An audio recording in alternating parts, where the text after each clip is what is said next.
Good afternoon. I'm happy to introduce our two guests for the next panel. We are supposed to talk about Iran, and I think it's quite timely now to have this debate about Iran. What could Iran do in the next phase of the war we are witnessing now in the Middle East? And we will talk also about the Iranian proxies in the Middle East, relations between Tehran and those proxies, and we'll talk also about Russia and what if there is an axis between Moscow and Tehran. So I introduce Behnam Bentaleblu. He is a senior fellow at the Foundation for Defense of Democracies in Washington and an expert of Iran, nuclear program and ballistic program. And Beni Sabti is a researcher in Iran program at Israel's Institute for National Security Studies and coordinator of the INSS podcast Voices from Iran. Maybe we could start with your analysis of the reaction or the possible reaction of Iran after what happened this weekend and the assassination of Hassan Nasrallah. Do you think this assassination reveals the weakness of the Islamic Republic in a sense? And is it possible that Iran could accelerate its nuclear program after losing its main asset, which is the Hezbollah? Please. Great. Thank you very much. It's a pleasure to be with you all today, and thank you, Luke, for the kind introduction. Very tough act to follow what Irit said, both from her head and from her heart. So this is going to be more about the things that continue to go boom in the Middle East. So forgive us for transitioning so hard to such a hard security question. Listen, Lebanese Hezbollah is the most successful export of the 1979 Islamic Revolution. Out of all of Iran's terror proxies in the region, it's the one that you could call the crown jewel. The Iranians call this entire constellation of proxy and partner forces that they have either created or co-opted the word Mehvar Muqawamat, or axis of resistance. So they themselves style themselves as the axis. Lebanese Hezbollah's utility for Iran, just to re-up, over time has morphed into serving as a conventional deterrent against Israel. And in this sense, while the conventional deterrent has been devalued, it is not at all gone. There is still very much a question right now of how much of Lebanese Hezbollah's stockpile of mortars, rockets, anti-tank weapons, drones, and even ballistic missiles remains. There's no way to verify the IDF and IAF claims about the percentages of the stockpile that they have hit versus the launchers that they have hit, versus there's no way to actually know what they don't know about what's left of the arsenal. And traditionally in these security situations, once you begin to degrade an adversary's capabilities, regardless of the lack of command and control, you enter a period called use it or lose it, where whatever is left of this arsenal either has to be traded away for the political survival of the group or is fired the more military success the adversary has. And one of the ironies of this success is that for the past 15 years, as Iran's long-range strike capabilities improved drastically, that means its drones, its ballistic missiles, its cruise missiles, as this began to happen, the Islamic Republic essentially benefited from a free nuclear deterrent without having to pay the costs of weaponization of a nuclear weapon, meaning the conventional forces and the asymmetric terror axis of the Islamic Republic basically functioned as a free nuclear weapon, such that until April 19th of this year, you did not have a direct state-to-state overt attack on Iranian territory. If you are a country like the Islamic Republic with a very weak conventional army, yet with this grandiose, revisionist, rejectionist ideology that continues to harbor terrorism and pursue dangerous weapons, you would have probably caught yourself up in a war on your own territory by now. But this was really the art of Iranian security strategy.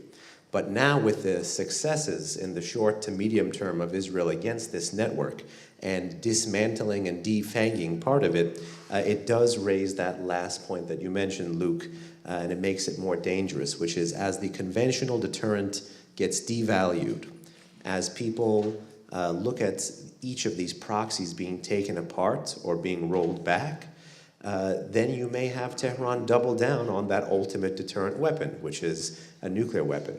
Now, this is not just brought to you by these regional developments. Iran, in my view, is quite keen on doing two things with its nuclear infrastructure.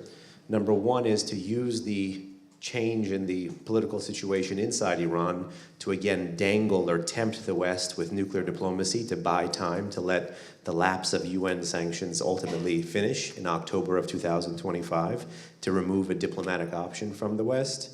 And then on the other hand, to begin to more covertly pursue weaponization-related activities such that they are in a better position to cross that threshold when they want to.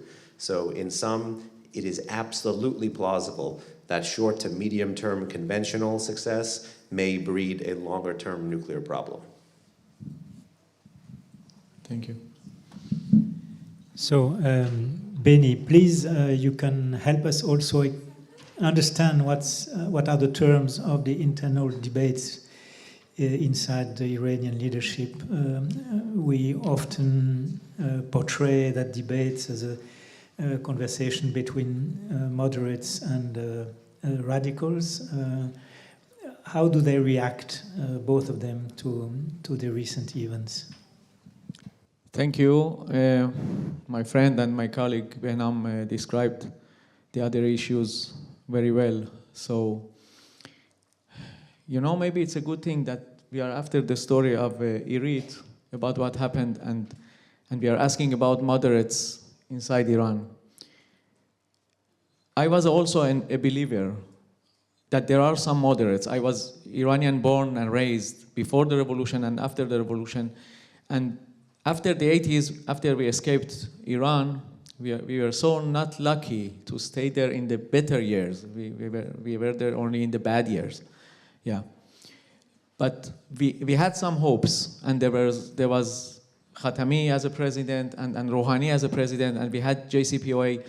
But after every kind of this moderate president comes an ultra-conservative, kind of a murderer president with his whole staff, and changes things totally. It's not the same regime when they have these elections and bring this president.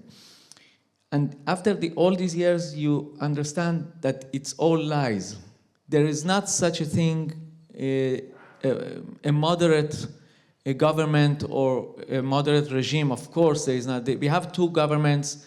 The hidden one, who is run by the leader with all his staff and advisors, and the one that we see in UN, in other parts, and this is the president and his ministers, and they just obey, as the last president well said. For this I love him. He says the truth. He is so naive that he says the truth. I just obey the leader. I say only the things that he tells me to do. Really, I love him. After 45 years, there is one person who says the truth in Iran. All these years, they deceived us. If it was, and this is not slogans against Iranian regime. I will love to have peace. 80% of the people in Iran don't come to vote in these two last elections, for the parliament and for the president. Please check. This is numbers. This is not Benny talking. 80% of the people didn't come to vote. So it means something, that they are so illegitimate. So if we look at their actions and we look at their sayings, we see that there is not such a thing, a moderate government or moderate regime. There cannot be a change. These last few speeches or interviews from the Iranian president, as you heard in UN or before that, these are just, again, the smiling face of the regime.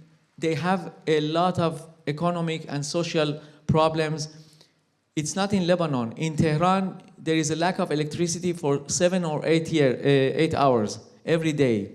No water to drink in many places, no roads, buildings collapse, and the regime, of course, is corrupted. They don't invest their money in the people and in the country. They invest it in Hezbollah and Hamas and the nuclear issue, which were ineffective, as we saw in the recent days.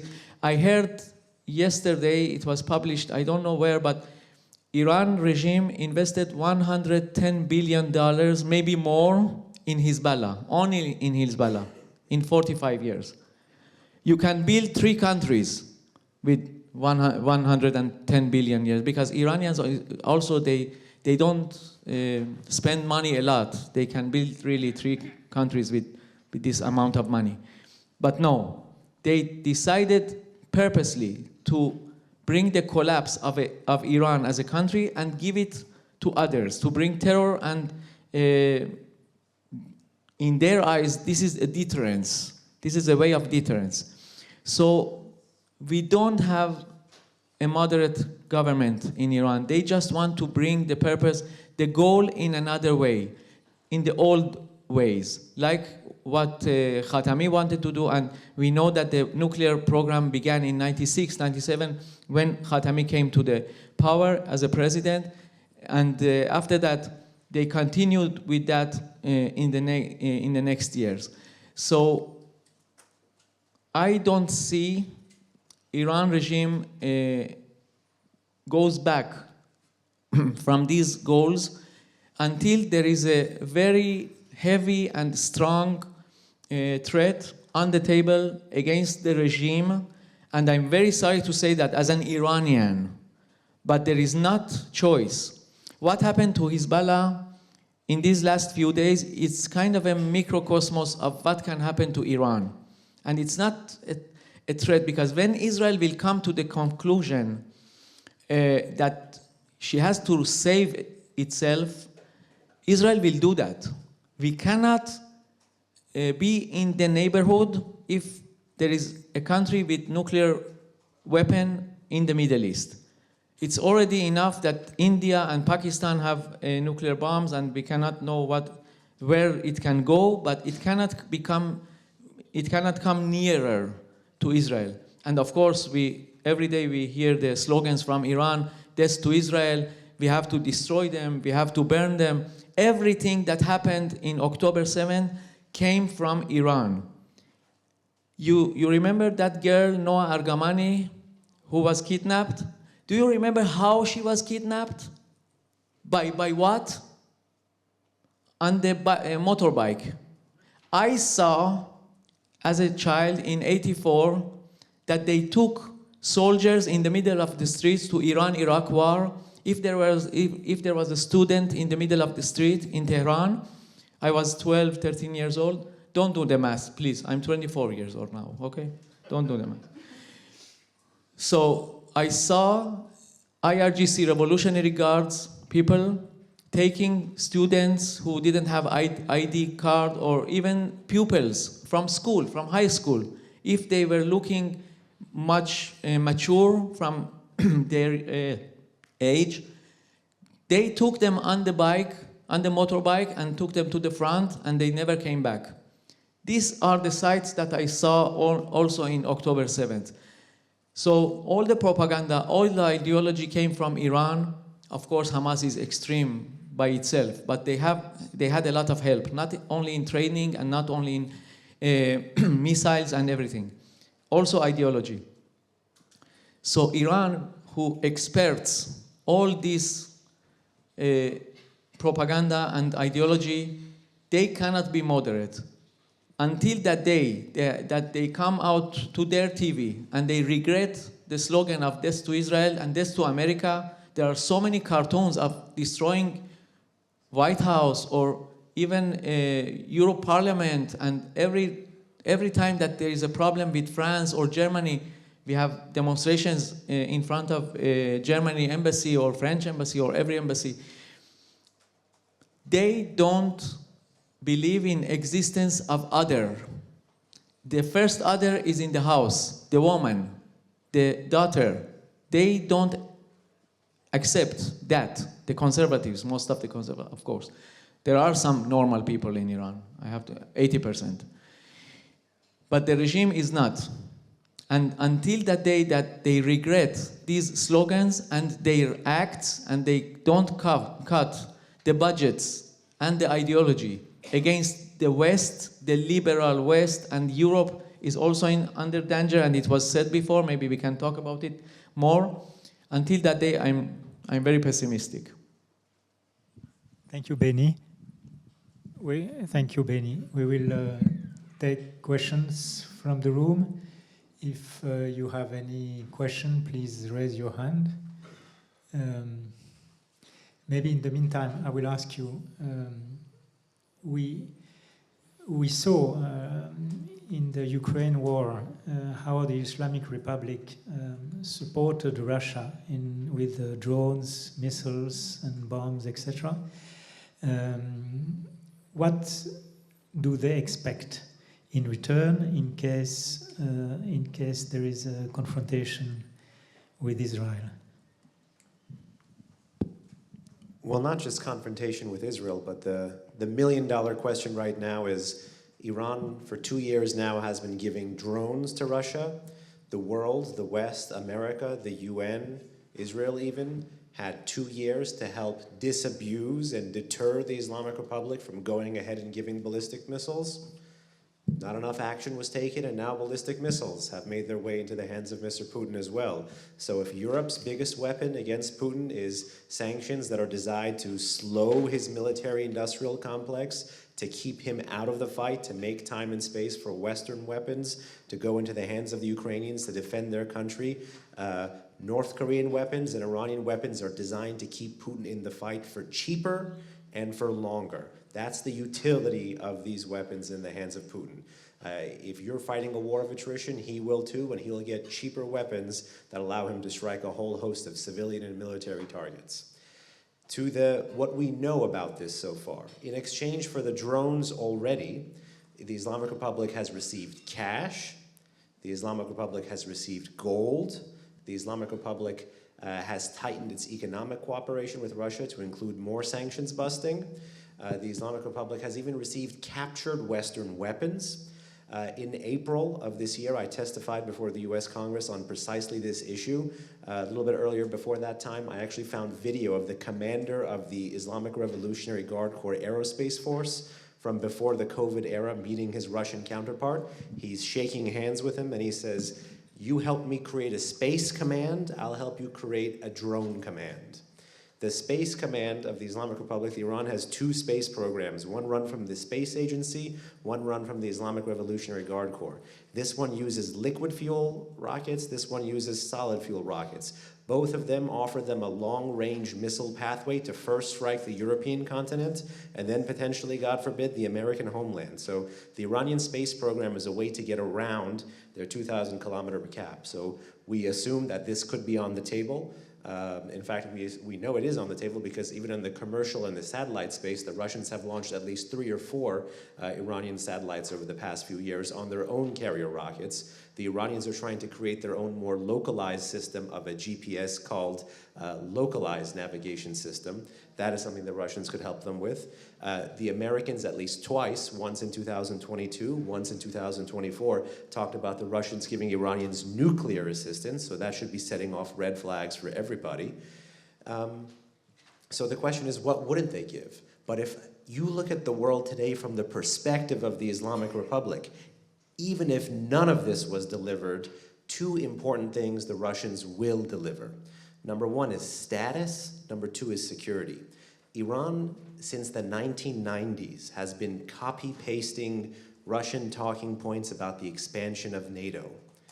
And they were doing this to gain favor with Moscow as they were rebuilding their country and economy after the Iran-Iraq war. Russia helped them, but not that much. What Iran is trying to do now is audition for the role of not junior partner, but mid-level partner to the great power competitors of America and the West that are now Russia and China. And they believe that this gives them a status boon because 20 years ago they were buying weapons from Russia. Now Russia is going to be buying weapons from them. And then there's the security side, and that's where the UN comes in. If you don't want some of the things that Benny said to happen, the imperative of a military conflict, the need to militarily deter the Islamic Republic, some, God forbid, shooting war wider than the multi-front war we've already been talking about today, and you want on the nuclear file some sort of peaceful resolution of the nuclear program, you should want to use every single diplomatic option at your disposal.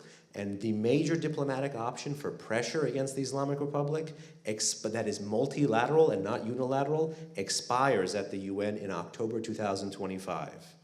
And you can bet your bottom dollar that Russia will be Iran's lawyer on the United Nations Security Council from then on out, vetoing any attempt to bring Iran to the Security Council or issue a resolution that is binding against the Iranians. So even if Iran didn't get any of those material things that we discussed, the political status boon and the free Russian veto on the Security Council would make the drones and the missiles worthwhile for them. Thank you, Benham. We have a question over there on the right. Hi, my name is Carmelo Jordá. I work for a newspaper called Libertad Digital in Spain. And I want to ask to Benny that you draw a figure of a really, really bad situation in Iran. And I wonder if the regime can, it's hard enough to maintain the country under their boots for so many time, or is not? Thank you. Yeah, and unfortunately we are not in 2003 or 2013. When in the both cases, Rouhani came to the leader and said we have to make an agreement because we are in a very dangerous situation. In 2003, it was when US invaded in a very big mistake, I have to say, Iraq. In these days, we love Saddam. He was kind of a big wall against the Iranian invasion. But yeah. And in 2013, we had the JCPOA. We are not in the same place. And the biggest problem since October 7, and it's really one day we change the history of Middle East. It's unbelievable. One day. The Iranian regime is in a place of hubris. They became so much more messianic, messianic. They think that it's a huge step for destruction of Israel. Really, the amount of the anti-Semitic articles and sayings and speeches and how the Jews are going to be, Jews, not Israel, Jews, are going to be destroyed. And Palestine, of course, will be free, but the world will be free from the Jews. We cannot count them. And the negotiations with Iran, if they happen, if they won't begin from that place, from that old place. Even technically, Iran is not in that place of enriching only for 3.5% the uranium and many other things that they achieved and did since then. They want to begin the negotiation in this point and not stopping. So this is, for example, one example that shows you that they don't really care about the economic and the social problems in Iran. If I had 80% of resistance in my house for what I'm going to do, my family, my son and daughters, if they resist kind of step, so I would withdraw. The Iranian regime is in that place that they don't care about the internal problems. Even when 80% they don't come and vote for you. Yes, we had luck. Can call it we had luck. In that case of Hania, when he was assassinated, and we know from the reports that the president came to the leader and said, you know, it was my first day, and please don't react and don't retaliate against Israel. Hold yourself. But now we have more and more steps by Israel, and Iran cannot hold, and even if Pezeshkian, the president, is a moderate, really moderate guy, he's more a naive guy, I think.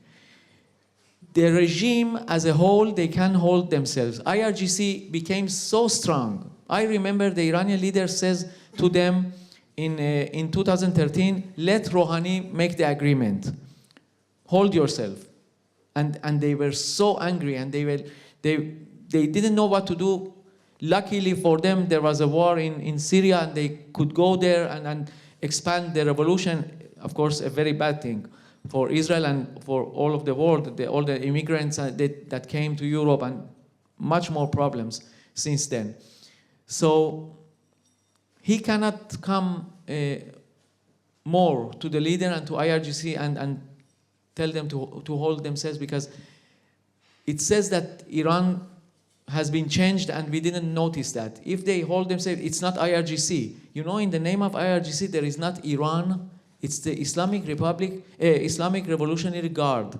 They are not there for Iran as a country. They are there for the revolution, the Islamic revolution. So it means a lot. For me, it means a lot. So, no, again, I'm pessimistic. All my answers are very pessimistic. Sorry. We can see that, yes. There is a question here from Agence France Presse. Hi. Josh Aronson from Maariv newspaper in Israel. My question is, just today, the Kremlin brought out a statement where they condemn Israel on the murder of Nasrallah, or as they put it, the murder. And my question is, Putin has, in the past, hosted Hamas leaders, and other countries that have shown support for Hamas, Israel has unequivocally shut them down, sanctioned them. Why hasn't, especially after today's statement, why hasn't Israel sanctioned Russia yet? What are they gaining from that?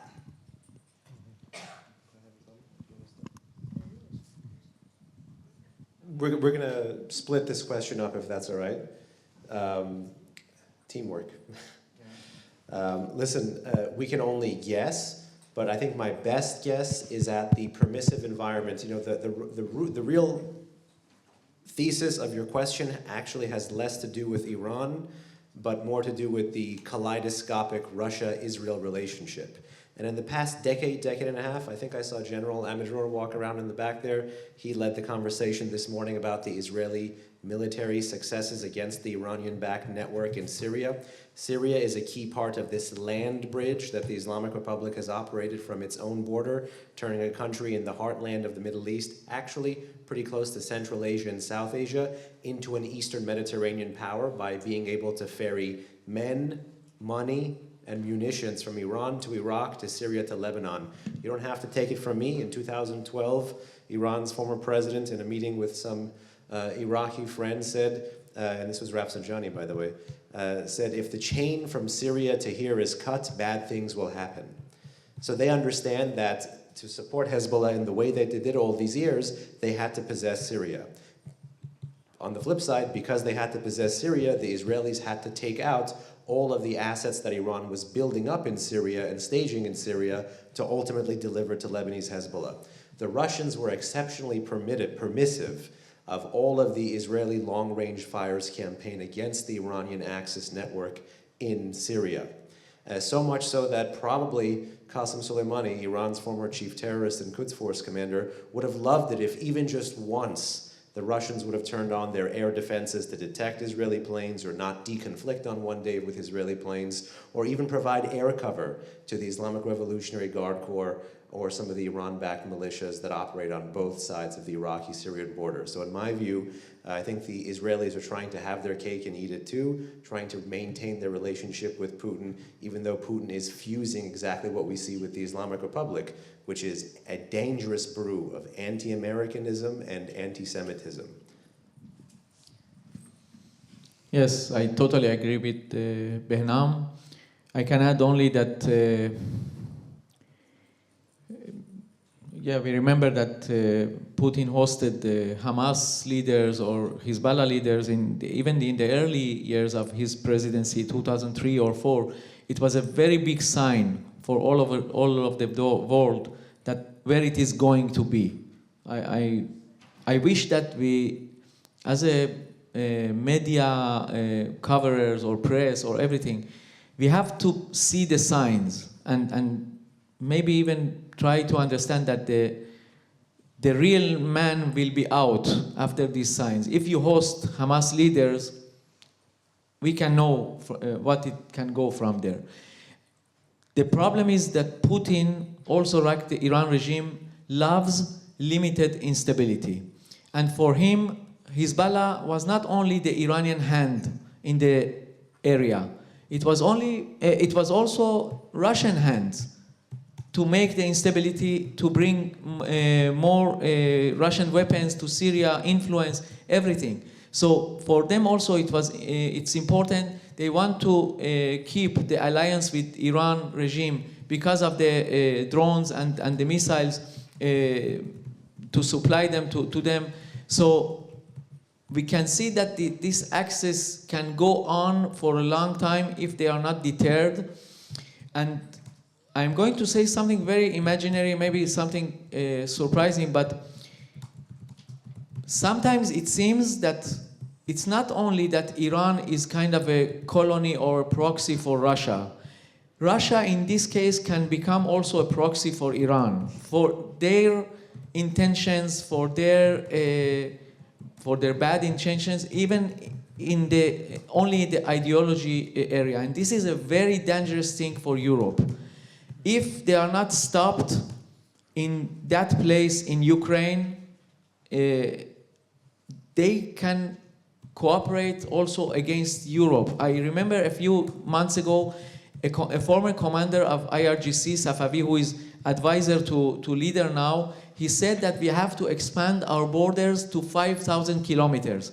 5,000 kilometers from Tehran is London, okay? If the Iranians see Europe as this, so imagine how much cooperation can be there between these two countries, how much dangerous cooperation against Europe. So please, a little bit imagination that this cooperation can harm Europe a lot, and how we stop it, how we expose it more and more, and how we deter them, even embarrassing them in the press or whatever we can do, how we can stop this chain to go on. Thank you, Benny. We'll take the last question here. I'm sorry it will be the last one because we are running late. Thank you. Thank you, Luc. So I'm Didier Loras from AFP. I think Luc mentioned the JCPOA at the beginning. Seems to me that it's pretty empty now, if not dead. However, we still see the Westerners, including the Europeans, still voicing for keeping it alive for some kind of reason. So my question is, why would they do that? And is it a decent way to stop Iran from getting nuclear weapon? And otherwise, what would be? We'll split it again. I think we have to be honest and take a historical approach. In 1979, when this regime came into power, it wanted to turn a light water reactor that the Germans at that point were helping the late Shah build in southwestern Iran. The new regime wanted to turn that into a grain silo. They said, we don't need nuclear technology, we have oil, we're good. Fast forward a few months later, there was a bloody 8-year war with Iraq, the longest conventional war in the 20th century. In the early part of that war, Iran reactivated its weapons program, and since the early 1980s, the Islamic Republic has been on a quest in different ways, sometimes with civilian cover, sometimes with illicit procurement, sometimes an outright quest to present a nuclear fait accompli to the world. It's been looking for the safest way possible to attain a nuclear weapon. This is not a science fair project. The JCPOA at best delayed or kicked the can down the road after this program was exposed and the procurement was exposed and the sites were exposed in 2002. But every JCPOA defender who believes sometimes in international relations you have to delay has to now understand how far the Iranian nuclear program is and how poor of an option trying to get Iran to pay to delay again is. I think if you have a problem with expanded enrichment, you have to understand that the JCPOA legalized enrichment over a certain period of time. If you have a problem with illicit procurement, you have to understand that the JCPOA had a procurement channel that nobody ever enforced. So there's lots of things in the deal that actually slipped by the wayside. And I think having bothered many European officials for many years over this issue, lost many friends on both sides of the Atlantic over this issue, it's a matter of philosophy for many of our friends in European capitals, particularly in Brussels, that they believe in A, peaceful means of conflict adjudication, B, they, like America, are tired of the Iraq war regime change hangover, and they have a failure to imagine of another way of actually supporting a change in government in Iran, which is actually why Europe has pulled its punches so much and really does need to do a lot more to support the Iranian people. So in my entire honesty, I have to tell you, there is no counter-proliferation silver bullet with this regime. They're all bad options. The only way out is a fundamentally different kind of government in Iran. And until Europe and America, and really many other capitals, embraces that, and within a new Iran policy houses counter-proliferation, we're going to continue to fail. I make it very short, and I also say a surprising thing. I can put aside the nuclear issue. You know what is the danger of the Iranians in Europe, and this is what the governments have to pay attention, and the nuclear issue will be the end of that. But till now, we see the Iranian agents, we can call them agents, they try to interrupt the European way of life. They, as it was published, they organized these demonstrations in this year or year and a half all across the Europe and even in US. They fund radical organizations to bring violence to Europe. We saw what happened in Germany and how much evidence was in the Islamic Center, which was closed, how much radical ideology and propaganda. Really, this is my problem. This is like the hands of Hamas guys which Irit saw in that day. This is the shooting of guns that we can hear already in all Europe. Nuclear issue, we have time for maybe 1.5 years or maybe 2 years, I don't know. But I hope not, yes? And let me assure you that even like the Hezbollah issue, Israel, even if Israel will be alone, Israel won't allow Iran to become nuclear. Never. It cannot happen. It's like you have a neighbor who wants to come with the truck and destroy your house, just to hit your house and destroy it with all the people inside. You cannot allow it logically. So Israel will stand. Really, when Israelis get angry, you don't want to be there. So, but please pay attention to Iranian regime hands already here in Europe. Bad things happen every day in the Islamic organizations of students and Islamic centers and many other kinds of cover names, that beautiful names that they have to bring instability, to take some people who want some better lives and bring them that propaganda and that ideology and send them to do evil things. So for me, this is the first front, the terror, the ideological terror, the physical terror. After that, we will manage the nuclear issue. Thank you very much to both of you for your warnings and your comments and your explanations. And we'll leave the floor to the next panel. Thank you. Thank you. Thank you.